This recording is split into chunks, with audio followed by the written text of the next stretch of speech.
All right, we're live. We're back. Hello, everybody. My name is Sunny Ray. This is the Sunny Ray Show. Thanks to our sponsors, GTM Ventures and Raz Rocket. Today, I'm joined by Sarah Romanko. Right? I'm pronounced your name Yes. properly. Awesome. So, Sarah, how you doing? I think you said you're calling in from Austin. How's your day so far? Good, going well. Just getting ready for South by Southwest, which will be starting. Well, actually, I'm going to an event later today, going all the way into next week. So it should be a lot of fun. Very cool. Very cool. So, I usually kick off by sharing just couple sentences on, what it is that you're working on today. Maybe you can share a little bit about Geek VC, and then we can put that on ice and come back to it at the end of the interview. Yeah, of course. So I'm on the investment team here at Geek Ventures, so focused on sourcing, evaluating, and closing deals. I also work with our founders after we invest, so meaning like portfolio support, working on customer intros, talent intros, and investor introductions. But most of all, I love helping out in the community. So I speak at a lot of events, judge pitch competitions, volunteer at events, and also, mentor underrepresented aspiring VCs and also underrepresented founders. Wow, that's really impressive. Okay, so with that said, let's maybe go and talk a little bit about your background. So you grew up in Austin, like you mentioned. You went to Westwood High School. What were you like as a kid? Were you entrepreneurial from the start, or was that something that you cultivated later on? Yeah, so I was a really interesting child. I think to the point where my parents definitely hadn't read any book about how to deal with me. So I was more on the studious side to the point where I worked a lot. And so my parents actually had to convince me to go out and have fun. Some kids' parents say like, don't go out and party, don't sneak out of the house. I just wanted to work all the time, even when I was really little. I think it's hilarious. And I was always very different from my peers. I think like I was like, okay, I want to read, I want to study, but I think it was trying to understand that I was different, and I really had the stubborn nature when I was very little, and that really helped me stay true to those beliefs. Because even though it was hard, like I was never the popular kid, I was never the one that everybody knew, but I knew that someday that that work ethic was going to be important. So I just like kept who I was and stayed true to myself, and I'm really glad I did, because it was hard at times to be different, but I just kind of embraced it and said, okay, like someday this is gonna matter. It just, I don't know when it will be. Very inspirational. So you founded the UT Dallas Skills USA chapter from scratch and became national president. What made you say, this doesn't exist here and I'm going to go build it? Yeah, so it kind of goes back to high school. So I was actually a part of the Skills USA when I was a student. I had the opportunity to kind of compete in various business competitions, and I think also goes back to my origin story, because like when I was in high school, I wasn't part of business clubs. I did business competitions and I was watched Shark Tank, and I think that really helped me helped prepare me for my future career. And I wanted other students to have the opportunities that I did. And so that's why I started the organization. And I think that was so important, because it wasn't only about like competing in various competitions, but it was the leadership skills that I developed. And the interesting thing was, when I was national president for the college post-secondary division, which basically just means those who are in either college or in a related educational institution, that was during COVID. So, I actually didn't get to meet my team. Like we were like a national team until the end of our term. So we met for the first time in 2021 in the summer. That was still during COVID. So it was just crazy to think that we spent a year working together and we never met in person until it's time to say goodbye. You also graduated as the summa cum laude, is that am I Yes, summa pronouncing it cum right? laude. Right? Yeah. So with a 4.0, you won a gold medal at nationals, and then your first job was in financial planning at 49 Financial. What was that pivot about? Yeah, of course. So I think for me, it was ultimately about trying to find a role that worked best for me. So I knew that, like, I've tried different roles throughout my career. And ultimately for me, I always knew venture capital was something that I was really interested in, but it was really hard to break into. And I think the reason for that was I didn't have the right experience at that time that VCs were looking for. I think now it's a little bit different. I've seen a lot of really great job postings for early career professionals. But I think for me, it was I wanted to back founders from the very beginning. And that's really what has always stood out to me about working in venture capital. Fascinating. And then you also mentioned that you came to Dallas knowing essentially absolutely no one. So how did you build a network in a new city from zero? Yeah, so I think what was really important for me is first acknowledging that I've done this before. So, when I was in elementary school, I actually moved schools so we could so my parents could give me a better education. Still public schools, but just when I was little, I identified that the school I was going to wasn't a fit for me. And then ultimately we moved and I just had to kind of start over, right? What I did when I was at UT Dallas was I basically said, okay, I know who I am as a person and I know what matters to me and my beliefs. And I'm going to find people who really mirror those beliefs. And so I kind of didn't change myself for anybody. And so that's how I really built that network and that community is I tried to find like-minded people, but keeping my same vision and focus throughout the whole time. And this is an important lesson because founders oftentimes are juggling multiple things and they're trying to figure out what matters most. And so this is kind of the same idea of I look for founders that have that one they won't change path because something gets more exciting. They want to keep doing the same thing. And so, but yes, pivots of course, but just generally speaking, the broader vision. So when I was in college, I said, okay, like I know it matters to me. I'm not going to change myself for anybody just to be cool. And so by being myself, I made a lot of great friends. I even met my now fiance when I was in college. I just said, okay, I know who I am and I'm going to let that personality shine. And I think that's really what helped. I think also what helped is the idea of always paying it forward. So I always led with kindness. I always tried to give people the benefit of the doubt and I always tried to have empathy. And I think like that is really how I built my career is I said, how can I genuinely help someone? And, I'm trying to be as transparent as I can. I'm not going to, surprise people in a bad way. Like I think just thinking about what matters to me and reputation. And that's what I've always done. So that's, I think, really how I built that network. But I've noticed a pattern. Like I even did this when I was in Skills USA, like I built my way up to the top. And I always wondered how I did that. But I think it was just my personality and always trying to be nice, which some people can say is a bad thing. But I think ultimately it's proved me well as long as you know how to use it and not let people take advantage of you. I love it. So you also had a professor that said that I don't know how she sleeps. So are you just wired that way, or did you learn how to operate at that intensity? Yeah, so I'd say some days are really good and some days are really bad, to be honest. There have been days I've pulled all-nighters and I haven't slept for a really long time. I think it's a lot of training, to be fair. Like when I was very little, I actually stayed up really late and I even convinced my friends to stay up late. I remember one time it was like we stayed up till 6 a.m. And this was when I was in probably like fourth or fifth grade. It didn't feel very good, but it provided the training for my career now. I do think I'm wired very differently. Sometimes I'm like, what is wrong with me? But at the same time, I'm like, okay, this is just a blessing in disguise. But I also just have a lot of energy. I don't drink coffee. People ask. I don't like coffee.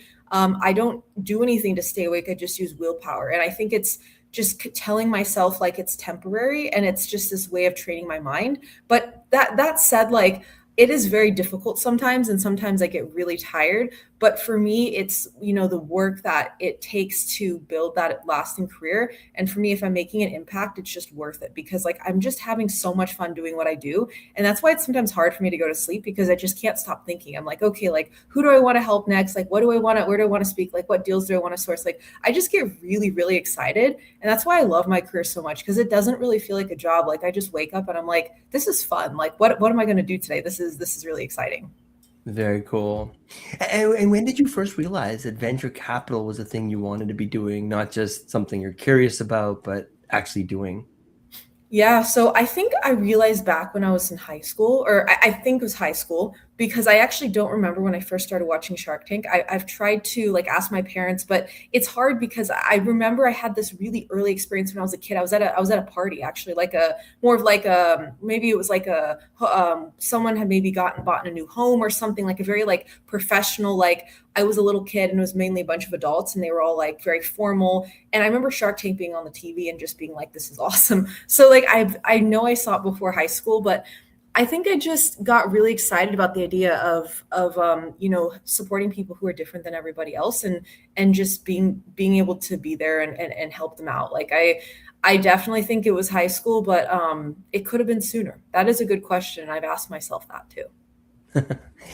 And you've cycled through multiple VC firms before landing at Geek Ventures. So what were you looking for that, you weren't finding elsewhere? Yeah, that's a great question. So the interesting thing is, I actually had a lot of like temporary VC roles, but the thing is that they actually weren't really hiring full time. So a lot of these were more like set temporary roles, and they were great firms, and I would have loved to work for them longer. But I think ultimately one of the challenges of VC is that sometimes firms are, and they usually specify this in the job description. Sometimes they're typically like, okay, we need someone for a certain period of time. Maybe it's a smaller firm. They're not like actively, the firm's not large enough based on their AUM to support someone long term. But for me, I was like, okay, these are great experiences to learn about different roles, different types of VC firms. And I was really looking like, and I was really hoping to find something full time. What I love with Geek Ventures is the fact that, I love our mission. We invest in immigrant founders to the US. I love how we work with founders that we don't invest in. We are encouraged to continue providing value. And I think I also love the team. Even before I joined the team, one of the other team members, I remember reaching out, Max, and I said, hey, like, can I have some I have some questions, and he was more than happy to help me even as I was prepping for my interview. So I just felt welcome from the very beginning, and I think that's what really stood out to me, especially as a female in VC. Like, I just feel like the team is amazing, and I feel like I'm right at home, to be honest. Like, it's just like I feel like I fit right in, and that's such a great feeling. Cool. And when did you realize that the funding gap for immigrant founders was real? Yeah, so I think it's something I've known for a while, but I think just it was a matter of like seeing it firsthand. So I think all the founders that I have the opportunity to talk to, also just seeing all of the statistics online that I read, and the reasoning for this, but like for why there is a gap, but also the benefits of investing in immigrant founders, because if you look at the statistics, and I don't remember the exact number, but it's like X number of startups are founded by immigrant founders, and so there's actually data to support this. And so that's what I love about our firm, is it's like really catering specifically to these founders. And our founder and managing partner, he's an immigrant to the US. And so, for him, like starting a firm that was able to support immigrant founders, like I think it was such a great fit in terms of his founding story. And I think that's, it kind of all confirmed my belief that there needs to be more, there need to be more firms that invest in immigrant founders. So you hit LinkedIn top 1% in venture capital in 3 days. Did you plan that, or did you stumble into having a platform? Yeah, of course. And the interesting thing about this is they unfortunately, so this was great when I got that. And for context, for those people, for everyone watching, it was called the LinkedIn Community. I think it was called like the LinkedIn Community Top Voices Program, if I remember the correct terminology. It was where they basically, you contribute to something called collaborative articles, and then based on the engagement, you can get a little badge on your profile. It was a, I can't remember the color, but it was different from the top voice, which is like a blue badge. And if you made enough contributions that were insightful, you'd get this. And for me, I wanted to get it quickly because I felt like I was already writing insightful content, and I felt like it'd be really helpful just to get more visibility. I didn't expect it to happen so fast, to be honest. And unfortunately, like, although I was putting out content that was actually original, a lot of people were misusing this, and they ended up getting rid of this program. So that's why the badge no longer appears in my profile. They just said, hey, like, it's, like, they just completely got rid of this entirely, so you can't see these badges anymore, which is sad. But yeah, I mean, I just felt like it'd be great for my brand, for my community, and just to show that I have some additional credibility. You've evaluated hundreds of startups. So what's the one thing most founders get completely wrong in a pitch? Yeah, so I would say not knowing who they're pitching to. Above all else, you need to know who your audience is, and this is why we look for founders that know how to sell, whether it's selling to customers or selling to investors. You need to like read the room, and this is really important because you could have an amazing company, great traction, great investors, but if you're pitching to the wrong person, none of that matters. So I think not only telling founders, okay, when you reach out, make sure you're reaching out to the right investor, but even when you have them on a call, know who that person you're pitching to is. So for example, if I'm talking with a technical founder, and I tell them, hey, like, I'm not as technical, I'm more self-taught, that founder should adapt their pitch to make it less technical and have more, fewer complicated terms. But if the VC says, hey, I'm technical, like, I, previously was an engineer for a decade, that pitch should be slightly different. So founders that when they pitch to me and they say, hey, like, tell me more about your background before even diving into pitch, even after I've already expressed interest to a call, that to me shows that they're really trying to adapt that pitch, and it increases the chance that we're going to invest. Wait, sorry. I think I heard you say that when they ask you, you see that as a positive signal, but shouldn't they be just prepared? Like, shouldn't they come into the meeting with a bit more context, Yes, or what am I correct. missing? Yeah. Good point. So they should come prepared, but sometimes there's additional questions they might have. And I'm glad you brought that up. So just to clarify, they should come prepared before the meeting, like looking at my background, looking at my articles, things that I published or things the firm has published. But when they come to the meeting, like they basically should build off of that. And so one step better, and the reason I didn't mention this is because most founders don't do this. So I'm really glad that you brought this up, is they might like, the good thing to do is say, hey, like, tell me more about your background. Most founders don't even do that. But if they can say, hey, I saw on your LinkedIn profile that X, Y, and Z is your background. Can you tell me more about this specific point?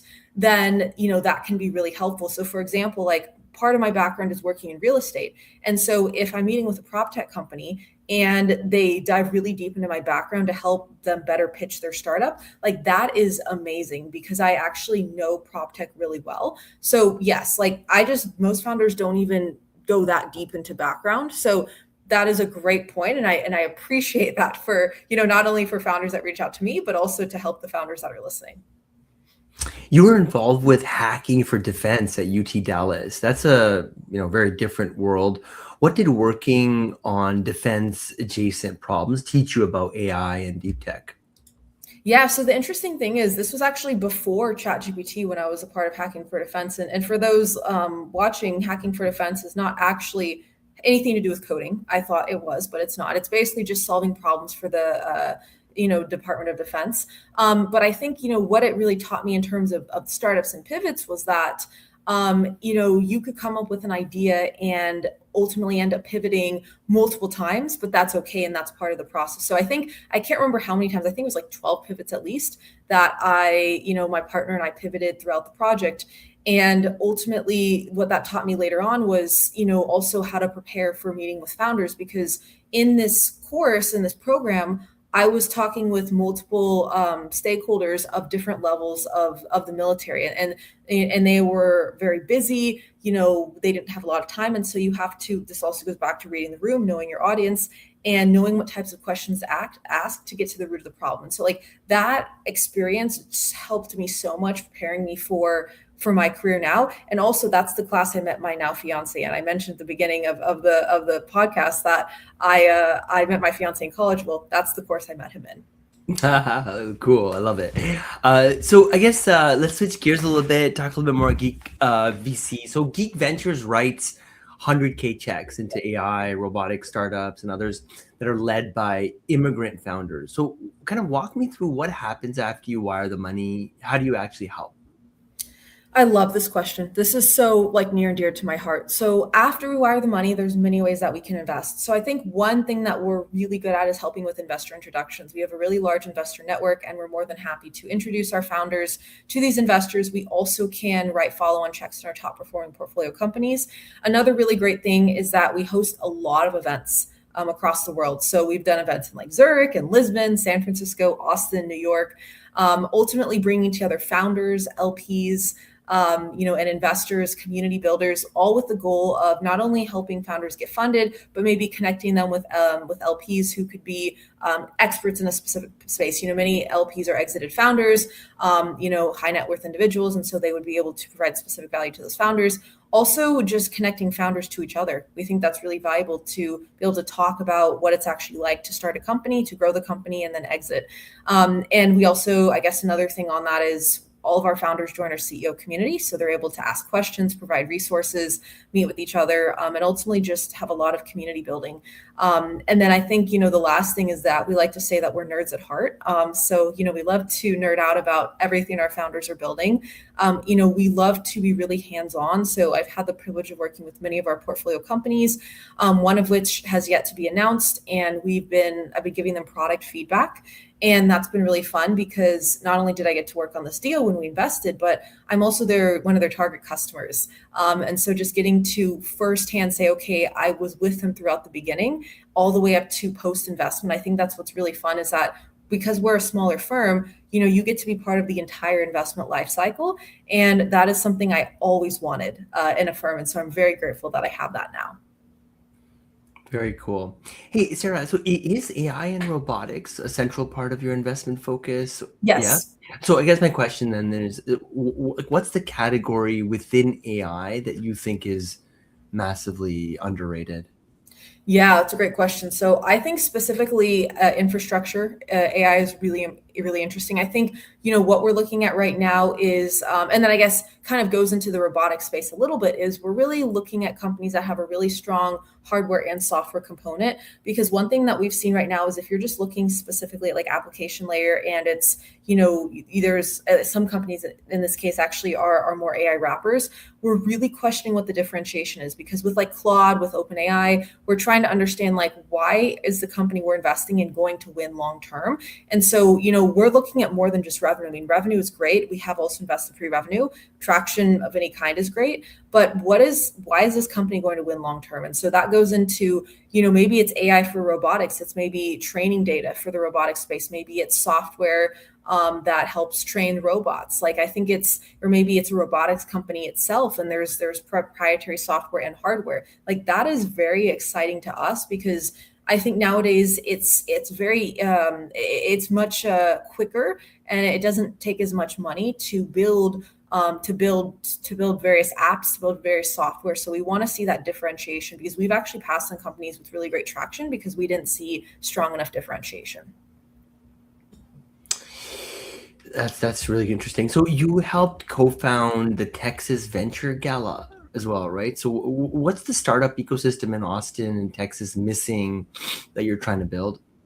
Yeah, of course. And one thing I do want to say is, as much as I loved working with them, I do want to be very clear. I didn't actually co-found it. I was the chief of staff, but just want to make sure I give full credit to the organizer who's done a great job. Her name's CS. Loved working with her. But ultimately was a founding speaker, founding chief of staff, but not co-founder. But ultimately, so she, I guess one thing that I've noticed that the ecosystem needs more of is we really need to see more, I would say, more investors showing up to events. So in the sense that like we do see a lot of investors going to events. I'm very active, but I think some investors are like, especially the later stages, are like really busy. Maybe they're like maybe we may not even know they exist. Like there's some really great firms that are doing a great job. I see them all the time at events. But then there's also these other firms that I like come across, and I'm like, I didn't even know you were here in Austin, but I would love to meet you more. So I think like not that through no fault of their own, but maybe a better community or a better way to meet more investors. Like we have some great communities like Austin Women in VC for female VCs, but I think what would be really interesting is if there was some type of like founder VC matching type group or something like frequent that happens every few months just to match investors of certain stages, or maybe a way for investors of the same stage to actually get to meet each other, like curated events. Like I see founders or see these investors at events, but like would love to just find a way for all of us to, I guess, kind of connect. It's like we're all here, but how do we all meet each other? And maybe that exists and I just don't know about it. So if it does, I would love to know if anyone's watching. But I think just maybe more like targeted matching is what I would say. And you also give free pitch coaching to female and diverse founders. So what's the advice you give most often that they almost never hear elsewhere? Yeah. So what I would say, what I give most often is to really focus on the storytelling along with focusing on what's unique about you and not being afraid to share that, even if it's hard. And let me be very clear. A lot of founders say, okay, I don't have the specific background. I don't have the specific pedigree. I'm going to hide that. I'm going to focus on the really good things. But I think what's really valuable is when you're pitching and you focus on things that haven't worked in the past and how you overcame them. So what that means, maybe a founder previously started a company, it failed, but they learned from it and they can say, here are the exact learnings. When I hear that, it shows that one, the founder is able to be open with me. Two, they're not afraid of who they are. And three, they're able to learn and they're able to become even better than they were before. So that to me is really valuable. And I still remember a few founders that said, hey, like I failed my last company, but I have the same team now and we know what went wrong. Like they led with that. Whereas other founders may not necessarily share this up front, and you have to dig and you have to dig and you have to keep digging until you get to that of like, oh, what happened to this last company? So offering information up front while telling the story of who you are. Like for me, I was like, I'm going to be unauthentic, or no, I'm going to be authentically Sarah. I don't know the right way to say it, but I'm not afraid to be who I am. I've been very open on LinkedIn when I go to events. So when I see founders that are like that, they like are really true to who they are. Like that makes me really excited because it means that they're going to be able to tell a good story, raise, and be able to sell to many different types of people. Cool, Sarah. This is really fun. I've got an 11-year-old who's scoring straight A's. So I don't know, when I see you, I'm kind of like inspired a bit or reminded of perhaps how she could chart her career, and she's still trying to figure it all out. But very, very beautiful story. So maybe help me land the plane. 5 years from now, Sarah, what does the chapter of this story look like for you? Yeah, so would love to, be continuing to support immigrant founders. I think this is such an important mission. I think really what I would say is really hope to decrease the funding gap for female and underrepresented founders. What does that look like specifically? I don't know exactly yet. That's something I'm still figuring out, but I would, very much love to just continue, honestly, doing the same thing I'm doing now. But I think, continue to be focused, helping out founders, feeling like they have someone to turn to if they need help. And then if I can't help, pointing them in the right direction. But I think I'm right where I need to be. It's just a matter of, a lot of it just comes down to time, I've told myself, and learning, and knowing that a lot of things come with experience too. And so I'm kind of like taking all the learnings I have from those that are more experienced than me and just distilling that into those insights for myself and then also for LinkedIn. And maybe before we finish this up, do you want to maybe speak to the title, Gold Medals, 4.0 GPAs, and Venture Capital, just to put a bow in it? Yeah, of course. So yes, so I've won many gold medals from business competitions that I've done, both at district. So when I say district, this means like just in my specific, I guess, local area, at the state level, and also at the national level, for entrepreneurship competitions, job interview competitions.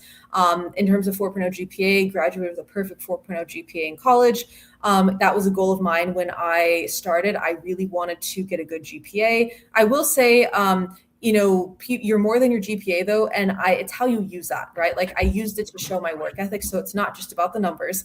And then the last part is, of course, I love venture capital. I love working with founders. And I think I have a really unique story with a non-traditional background, no finance degree, no tech degree, no family background, but just paying it forward and working hard to get where I am today. That's awesome, Sarah. Well, thank you so much. I'm going to bring this stream to an end. Thank you all for checking in, and until next time. Yeah? Thank you. All right, just hang back for a second, Sarah.